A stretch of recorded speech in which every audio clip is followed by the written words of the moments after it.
Hola, buenas tardes, buenas noches, amados hermanos. Una vez más nos encontramos en este lugar transmitiendo sobre reflexiones bíblicas. Hemos comenzado un nuevo periodo acerca de escatología. Estamos viendo qué nos depara el futuro, qué va a ocurrir en el mañana, si la tierra va a seguir siendo la morada de los seres humanos. La Biblia dice que Dios creó la tierra para que el hombre la habitase. Y nosotros creemos que finalmente vamos a vivir eternamente y para siempre aquí, pero hay un proceso que Dios tiene que hacer aún, como es limpiar la atmósfera, el panorama, la misma tierra, para que el hombre viva eternamente y para siempre junto a Él. La primera clase de escatología nosotros quedamos en las 7 iglesias del Asia, el Asia Menor. Bueno, de estas 7 iglesias, aunque no leímos ningún versículo en particular, pero estas 7 iglesias representan periodos de tiempo. Algunos creen que es el desarrollo de la iglesia desde que Jesús se fue y comenzó la iglesia hasta hoy. Estas 7 iglesias representan ese aspecto histórico. Otros creen que estas 7 iglesias representan la iglesia actual, y que está viviendo los distintos momentos que vive cada una de estas iglesias. Por ejemplo, las críticas o el llamado de atención que se le hizo al pastor o al líder, al encargado de cada una de estas iglesias, dice al ángel de la iglesia. Por ejemplo, en Éfeso dice que había dejado su primer amor, una iglesia que había dejado su primer amor. A la iglesia, al ángel o al encargado de la iglesia de Esmirna, se le dijo que sufriría persecución. La tercera iglesia de Pérgamo, le dice el Señor que necesitaban que se arrepintiesen de sus pecados. La cuarta es Tiatira, que esta iglesia tenía la costumbre de levantarse en medio de su contexto como iglesia, una falsa profetisa.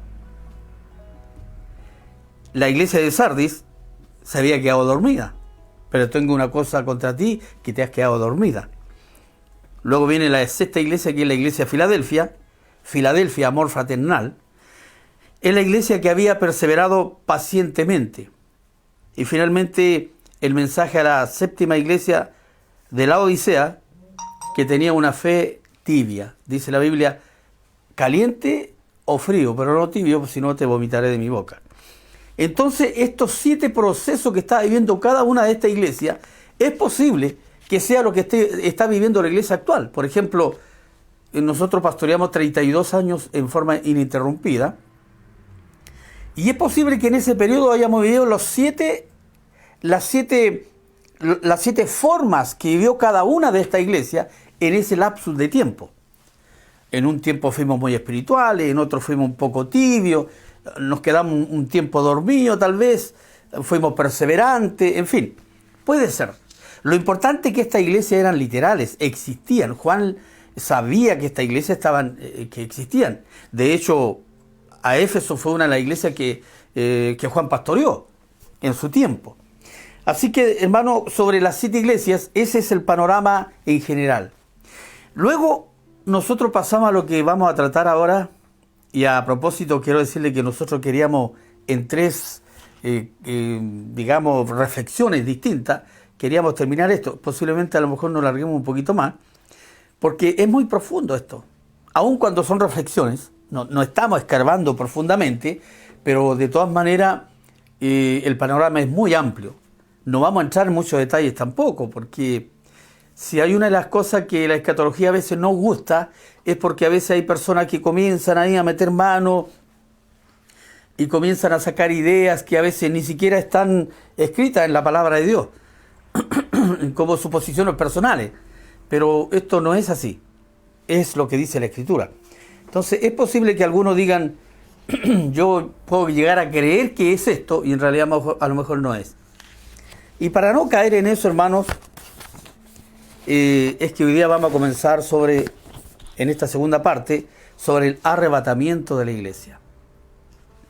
Si usted ve el diagrama que están colocando ahí, usted se va a dar cuenta que después de las 7 iglesias de esta época de gracia, que es lo que estamos viviendo hoy día, Hoy estamos viviendo el capítulo 2 y 3 de Apocalipsis, de acuerdo a la escuela premilenarista. ¿Ya?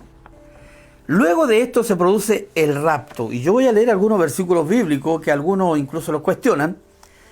Pero cuando uno lee, por ejemplo, Primera Tesalonicenses capítulo número 4, Primera de Tesalonicenses 4, se encuentra que toma varios temas.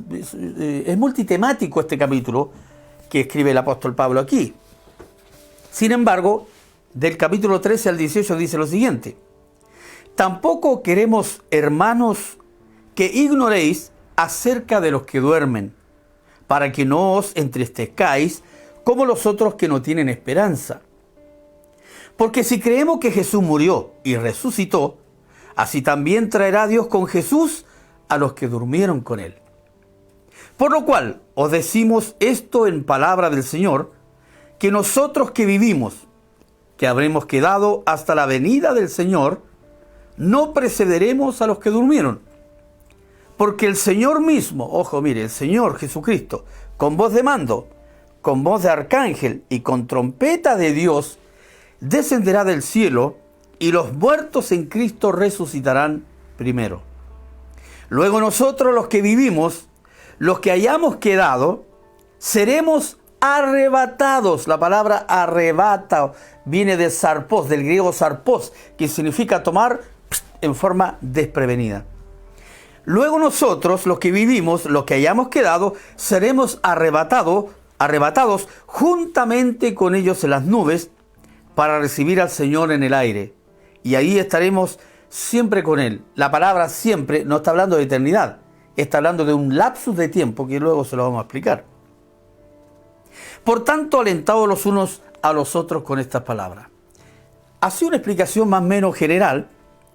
Los que duermen se refiere a los que murieron en Cristo, los que sirvieron al Señor y murieron.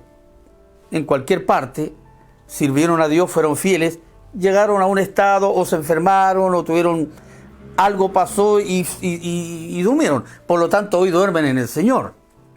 Y dice, y los que quedamos, el apóstol Pablo daba por sentado que Jesús venía en ese periodo. Aún así, dice la Biblia, no tengáis por tardanza la venida del Señor, como algunos.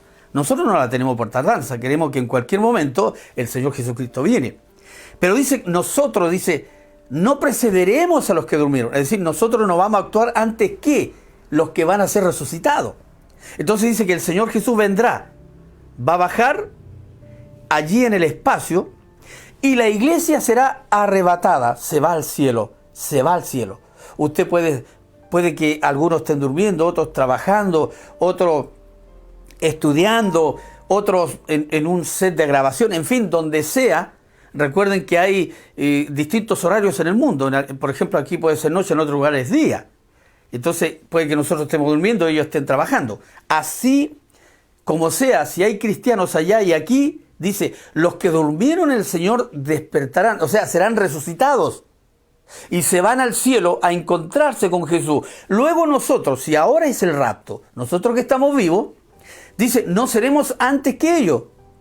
Pero también una vez que ellos salgan de sus tumbas, nosotros nos vamos juntamente con ellos a encontrarnos con Jesucristo en el aire. Esto es lo que se llama el arrebatamiento de la iglesia. Ojo, hermano querido, algunos creen y sostienen que aquí cae todo Israel, la iglesia. No, esta bendición no es para Israel. Esta bendición del rapto o el traslado de la iglesia o el arrebatamiento es para la iglesia, es en el periodo de la gracia. En este momento el reloj de Israel está parado, está detenido, porque el periodo de la ley está ahí. Apareció Jesús y comenzó el periodo de la gracia. No es que la ley la botamos a la basura, está vigente, pero sobre la ley está la gracia. Y sobre ese periodo estamos viviendo hoy, el periodo de la gracia, hasta que el Señor venga.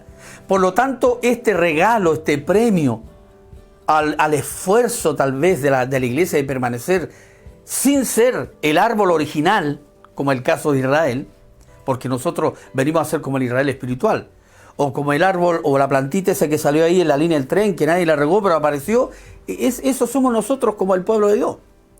Indudablemente somos considerados como el Israel espiritual. Pero el premio del rapto, el arrebatamiento de la iglesia es para la iglesia.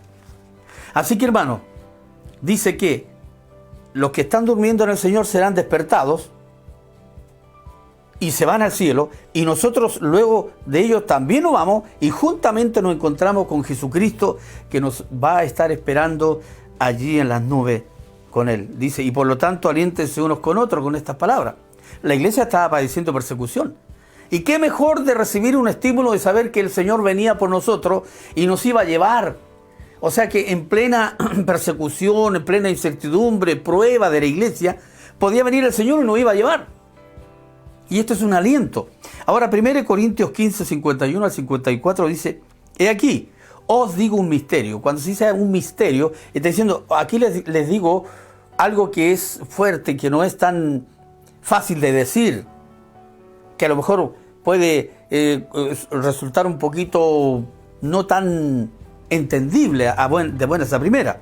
Dice, he aquí os digo un misterio, no todos dormiremos, o sea, no todos moriremos, pero todos seremos transformados. Ojo, cuando nosotros nacemos en Cristo, nacemos de nuevo, somos hijos de Dios, nuestros nombres están inscritos en el libro de la vida, vivimos para servir a Dios y todo, pero seguimos estando en este cuerpo pecaminoso.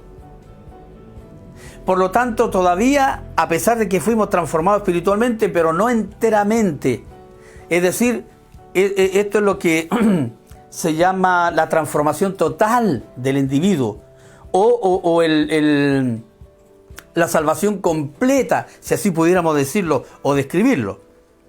Entonces, aquí os digo un misterio, no todos dormiremos, pero todos seremos transformados. Está hablando de los hijos de Dios. En un momento, en un abrir y cerrar de ojos, milésima de segundo, a la final trompeta. ¿Quién va a sonar la trompeta? Dice, con voz de mando, con voz de arcángel, con trompeta de Dios, Jesucristo descenderá del cielo, ¿verdad?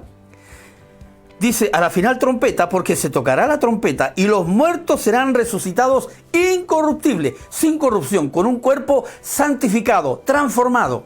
No un cuerpo que todavía, como el nuestro de ahora, que todavía tiene inclinación a lo malo. Dice, serán resucitados incorruptibles y nosotros, los que estemos vivos, si estamos vivos cuando venga el Señor y nos vamos en el arrebatamiento, también seremos transformados. Porque es necesario que esto corruptible se vista de incorrupción y esto mortal se vista de inmortalidad. Es decir, los que se van en el arrebatamiento de la iglesia nunca más morirán. Nunca más tendrán un cuerpo con tendencia e inclinaciones pecaminosas. Gloria a Dios. Y cuando esto corruptible se haya vestido de incorrupción y esto mortal se haya vestido de inmortalidad, entonces se cumplirá la palabra que está escrita, sórbida es la muerte en victoria. En otras palabras, una vez que ocurra el arrebatamiento, la muerte no tendrá nunca más poder sobre nosotros, los que fuimos transformados, cambiados y que nos fuimos al encuentro del Señor Jesucristo en las nubes, dice, y para estar para siempre. Pero recuerde, el término para siempre no está hablando de eternidad, de siempre y siempre, no, sino de un lapsus de tiempo. Gloria a Dios. Textos profundos y reales que nos hablan acerca de esto del traslado de la iglesia. Así que, hermanos queridos, no se va cualquiera, se van los hijos de Dios, no se va ningún israelita, ninguno, aunque haya sido muy fiel, ni Abraham, ni David, ni Salomón, con toda su sabiduría. No, la iglesia de Jesucristo, los que aceptamos a Jesús, los que dentro del periodo de la gracia hemos aceptado a Jesucristo y hemos nacido de nuevo. Y nos hemos constituido en el pueblo de Dios. Ahora, en el capítulo número 4, versículo 1 del Apocalipsis dice, después de esto, Juan, después de haber visto y haber dado el mensaje a las 7 iglesias, miré y aquí una puerta abierta en el cielo. Y la primera voz que oí como de trompeta, ojo, de trompeta nuevamente, ¿verdad? Hablando conmigo dijo, sube acá y yo te mostraré las cosas que sucederán después de esta. El capítulo 4, versículo 1 del Apocalipsis es el arrebatamiento de la iglesia. Por eso hoy día todavía estamos aquí nosotros. Porque todavía estamos viendo el Apocalipsis 2 y 3. Pero cuando se suceda el rapto, va a ser el capítulo 4, versículo 1. Hasta el capítulo 19, la iglesia no va a pasar por la tierra. En ese periodo, de acuerdo al mapa, de acuerdo al diagrama, del capítulo 4 al 19, la iglesia va a estar en el cielo. En el cielo. Y en el cielo van a ocurrir dos cosas grandes, pero no voy a hablar todavía de ello, porque voy a hablar lo que ocurre en la tierra. Recuerde que yo le mencioné el otro día acerca de la semana de años. Una semana de año son 7 años. La mitad de la semana de año son 3 años y medio. Ahora, en este periodo en que la iglesia se fue al cielo, en la tierra comienzan a desatarse los juicios de Dios. Como Israel no creyó que Jesucristo era el Mesías, más bien lo despreció, por causa de los israelitas de su tiempo, Jesús, por causa de los romanos, fue llevado a la cruz, muerto, murió, pero resucitó y se fue al cielo. Hoy Jesús no está aquí, pero está en el cielo, a la diestra de Dios Padre, o sea, al lado derecho de Dios, rogando por nosotros. Él ruega, no es María ni los santos, es Jesús que está rogando por nosotros. Ahora, mientras la iglesia está en el cielo, en la tierra, esa semana de año, la mitad se le llama periodo de tribulación, es decir, de periodo de angustia. Y luego viene el periodo de mayor angustia, es lo que se llama la tribulación y gran tribulación. Tribulación significa angustia. Los primeros 3 años y medio, mientras la iglesia está en el cielo, los que se queden aquí en la tierra, y posiblemente aquí en la tierra queden muchas iglesias, pastores, líderes, que no creyeron en el rapto. Hay mucha gente que no acepta esto. Y vive su vida como usted los ve por ahí, como comentábamos el otro día, viviendo una especie de teología liberal. No se guardan para el Señor, no son fieles a Dios, van a las iglesias, contribuyen económicamente, pero eso no lo hace ser buenos cristianos. El árbol se conoce por sus frutos. En esa semana, en esa mitad de la semana, porque vamos a tratar ahora, vamos a dejar mientras tanto la iglesia en el cielo, con Jesucristo, vamos a ver lo que pasa la primera parte de esta semana de año, los 3 años y medio, que se llama tribulación o momento de angustia. Dice la Biblia que en ese periodo se abren 7 sellos. Apocalipsis dice que Jesús vio que el que estaba sentado en el trono, a Dios el Padre, Jesús el Hijo vio al Padre, que tenía en su mano un libro que tenía 7 sellos. Y no había nadie digno de tomar el libro y abrir los sellos. Entonces Juan se comenzó a llorar.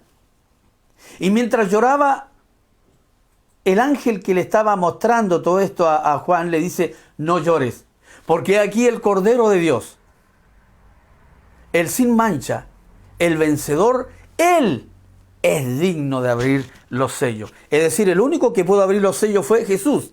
Pero estos sellos, recuerde que estamos hablando de la gente que está en la tierra, la iglesia está en el cielo. Estos sellos son juicios. Y como Israel no aceptó a Jesús como el Mesías, ellos están esperando todavía al Mesías. Y resulta que en este periodo comienza a reinar alguien que se llama el Anticristo.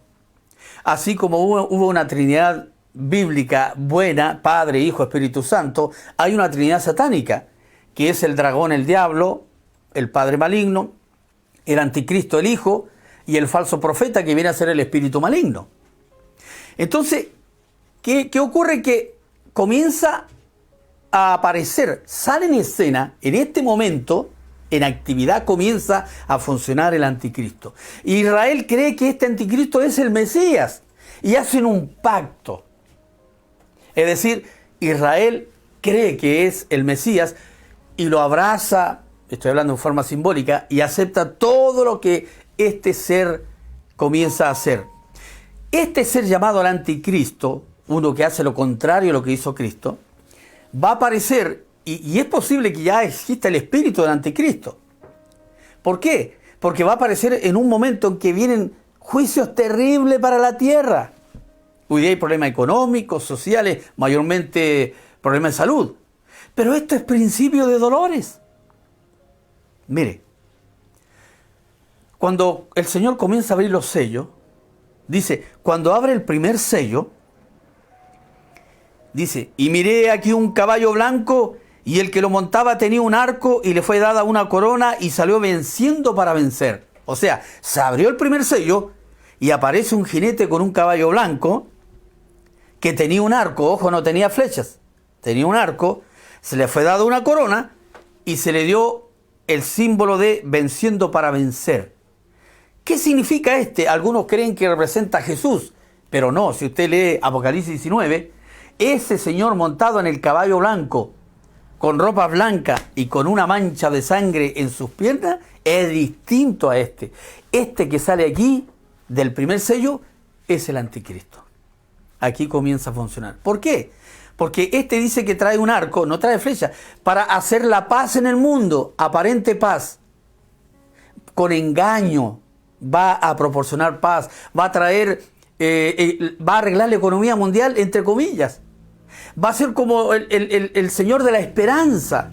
Y como el mundo está desesperado, lo van a tomar a Él, como Rey, Amo, Señor. Luego dice, se abrió el segundo sello, y salió otro caballo bermejo, un caballo colorado. Y el que lo montaba se le fue dado poder de quitar de la tierra la paz, y que se matasen unos a otros, y se le dio una espada.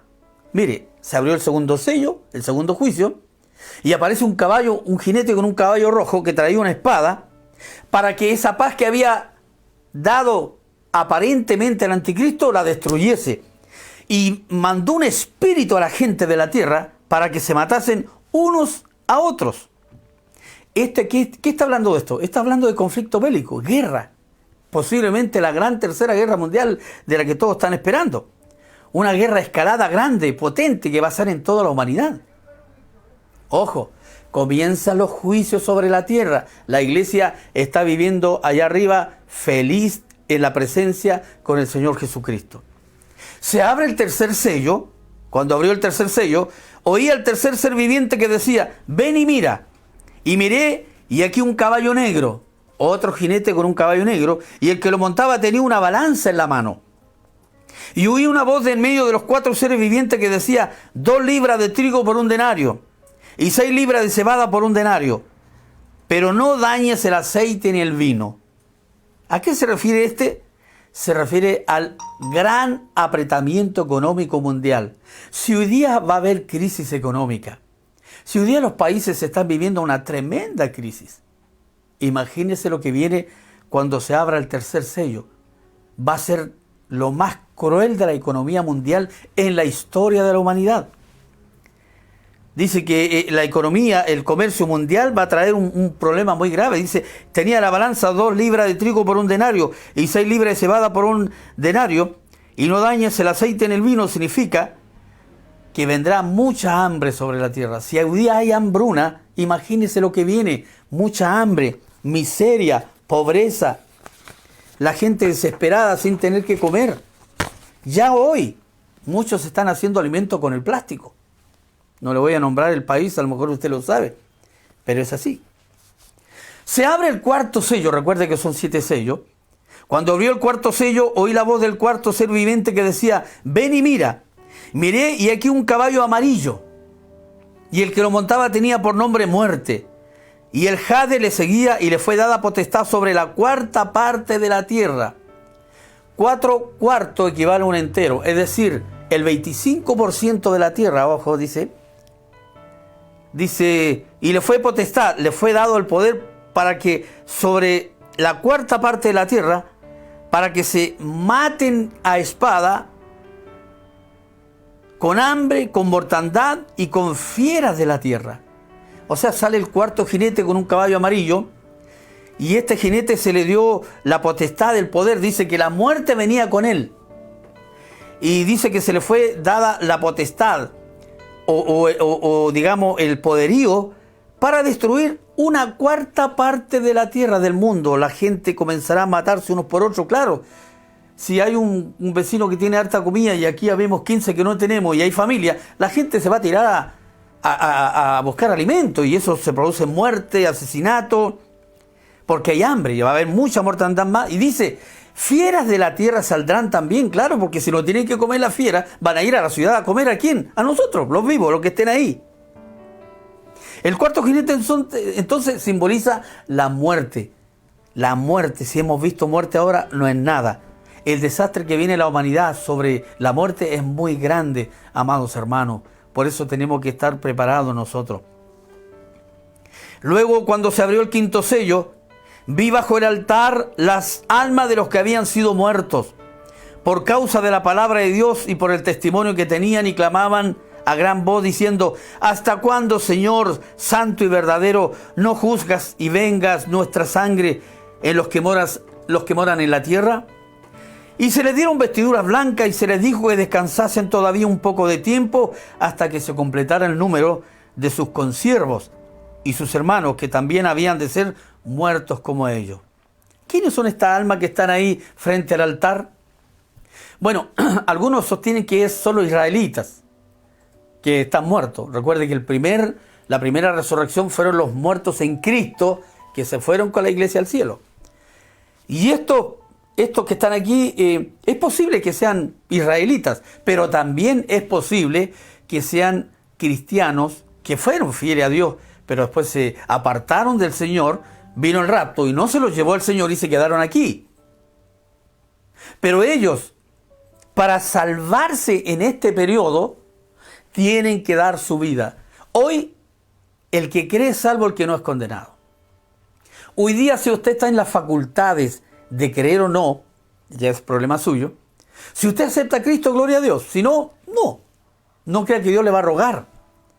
Pero aquellos que en el tiempo de la tribulación quieran salvarse, no va a ser como hoy. Ya no va a funcionar la fe.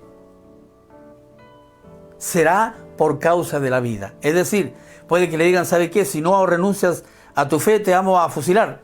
Afusílenme. Va a morir, pero usted va a ser salvo porque no renunció a su fe. Va a haber una marca que después la vamos a ver. Los que reciben la marca de la bestia, lamentablemente, aunque se arrepientan, no van a poder salvarse. Porque aceptar la marca de la bestia, hoy día ya se están inventando, se inventó un chip que es el porte de un arroz. Se coloca aquí, están todos sus datos. Usted, donde pase, sale todo. Todo. Sus datos, su cuenta corriente, todo. Pero hoy día no está para la tribulación, así que no es problema que hoy día lo tenga. El problema es que si lo van a marcar en el tiempo de la tribulación, porque van a ser marcados, los que se marcan o se dejan marcar, serán parte del anticristo, serán parte del gobierno del anticristo. Va a ser difícil.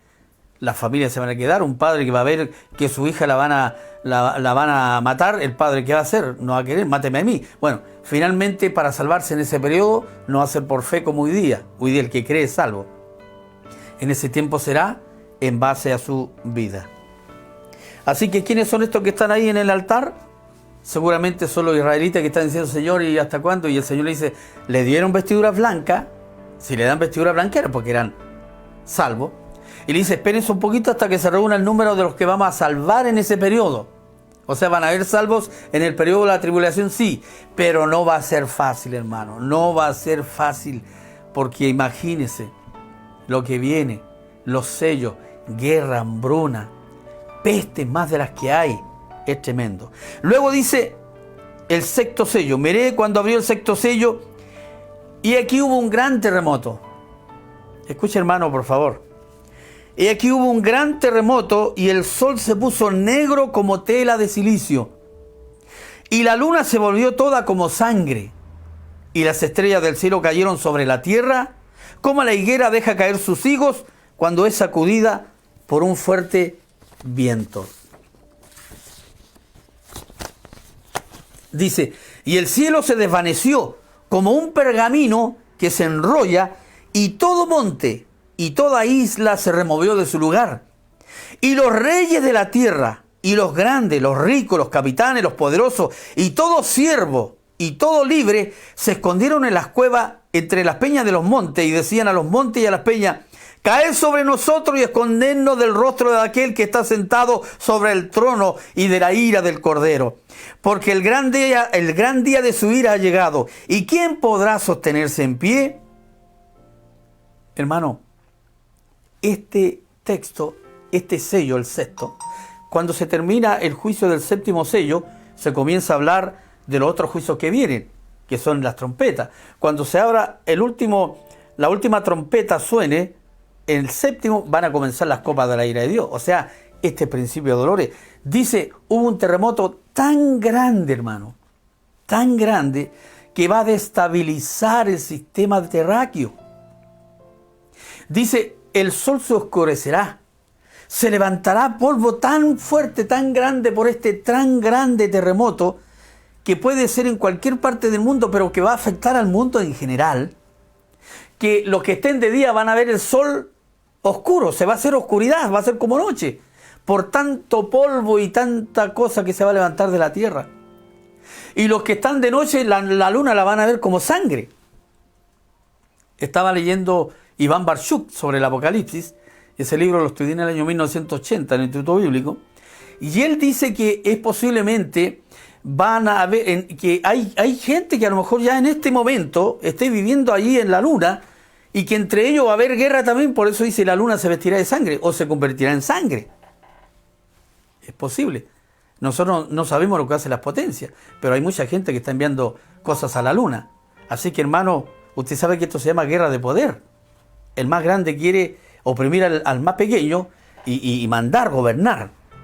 Así que, hermano, se levantará tanto polvo y la tierra se levantará tanto que será todo oscuro. Pero no solamente eso. Dice, las islas serán removidas de su lugar. Serán sacadas de su lugar. Tan grande el terremoto, hermano, tan grande va a ser, que las islas saldrán de su lugar que siempre han tenido. Dice, los poderosos, los ricos, los millonarios, todos los potentes que creen que el éxito es lo mejor que hay en la vida, que ser rico es lo mejor que hay en la vida, se han equivocado, se equivocan. Dice que huirán a las montañas, a los cerros donde hay cuevas, se meterán ahí y dicen, por favor, escóndanos. Mire, ni siquiera nombran a Dios para decir, Señor, perdona nuestra falta. Nada, nada. No hay arrepentimiento. Viendo lo que está pasando, viendo la aflicción, guerra, muerte, hambre, pestilencia, mortandad, un gran terremoto, desestabilización del sistema terráqueo. Las islas salieron de sus lugares.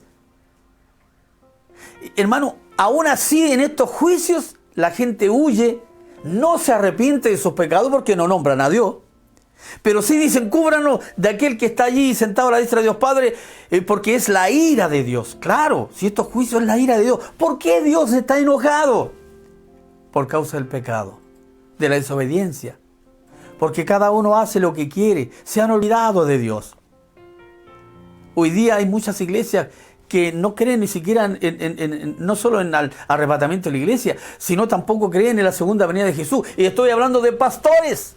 Incluso algunos pentecostales hoy día no creen en el arrebatamiento de la iglesia. Hermanos, es tiempo de volver a Dios y de ser fieles al Señor, porque lo que viene es terrible. Solamente hemos visto los sellos. Cuando abrió el séptimo sello, dice, hubo silencio en el cielo por media hora. A lo mejor no es literal media hora, pero dice que hubo silencio. ¿Por qué? Porque el caos que está en la tierra es tremendo. Dios le da la oportunidad a la gente para que vuelvan y se arrepientan de sus malos comportamientos, de su mal actuar. Pero ninguno, usted se fijó, la gente corrió por aquí y por allá, pero nadie mencionó, el Señor, perdóname, me arrepiento de mis pecados. Nadie. Esto significa que el corazón del hombre es tan duro.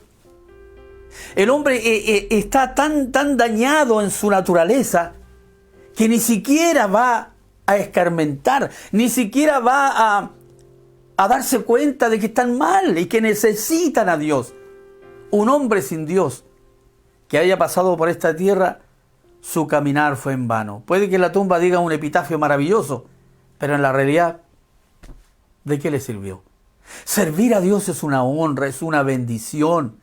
Servir a Dios es una maravillosa expresión del amor que Jesucristo nos trajo para reconciliarnos con el Padre. Por eso es importante acercarse a Dios, servirle con todo el corazón, no importa si ahora la iglesia está siendo enjuiciada.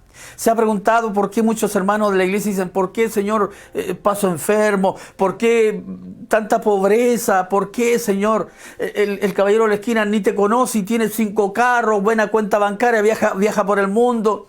Independientemente como haya hecho sus recursos, es verdad. Hoy día son los ayes de la iglesia. Ay, Señor, estoy pobre. Ay, Señor, estoy enfermo. Ay, Señor, parece que te apartaste de mí. No, Dios está con nosotros. Pero cuando la iglesia se vaya de la tierra y comiencen los juicios aquí, estaremos deleitándonos con el Señor Dios Todopoderoso. Amados hermanos, estos son los 7 sellos que se abrirán en el periodo de la tribulación, que es el momento de angustia.